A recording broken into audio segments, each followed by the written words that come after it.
And finally, just for learners of any age, little ones, medium-sized ones, and even all the way up to our adults that struggle still with dyslexia today, whether they got us help in school or currently in school.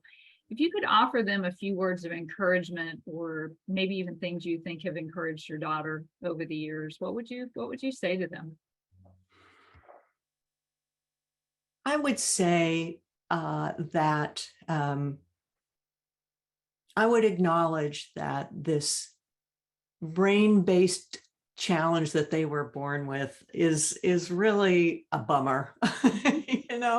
That this is not something that we should take lightly. They're having that particular challenge is a challenge, and just acknowledging that, but then saying the magical, mystical wonder of our brains is the fact that our brains can learn and can be rewired and can acquire skills.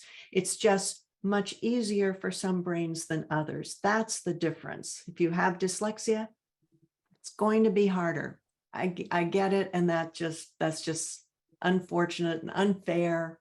Mm-hmm. But it's never too late to learn. Our brains are amazing, and that neuroplasticity, which is at an optimal level when you're really young, doesn't go away. The more we use our brains, the more our brains are capable of learning information. So learning new skills and learning new ways of thinking and learning new information and learning to read and write, even though those we may not have learned those. The other thing I would say is that one of the reasons that we learn to read and write is to give us access to communication and to learning, and that even if those things are barriers to you, that, that there's ways to access that information. Audiobooks. I tell my daughter all the time, I'm quite sure, I think it's a fact, that she is more literate than I am. She is a voracious acquirer of both information, but literacy, books on tape, that kind of thing. That is not a lesser way of acquiring that information.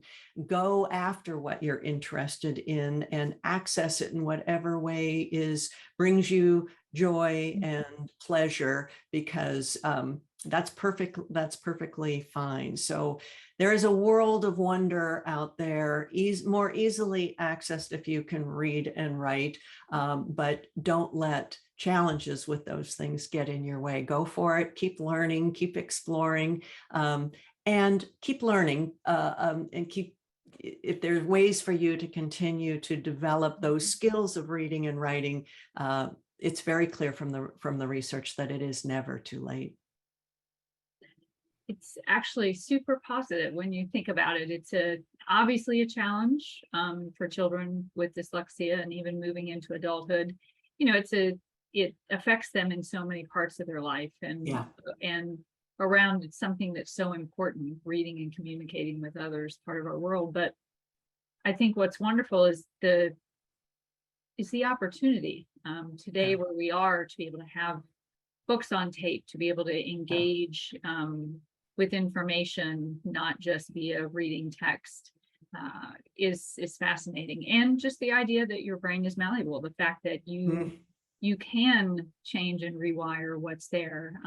To me, there's more good news than bad news. Definitely. And so I think especially today, in 2022, that's extremely exciting to know where we are and what we can do to impact these children today.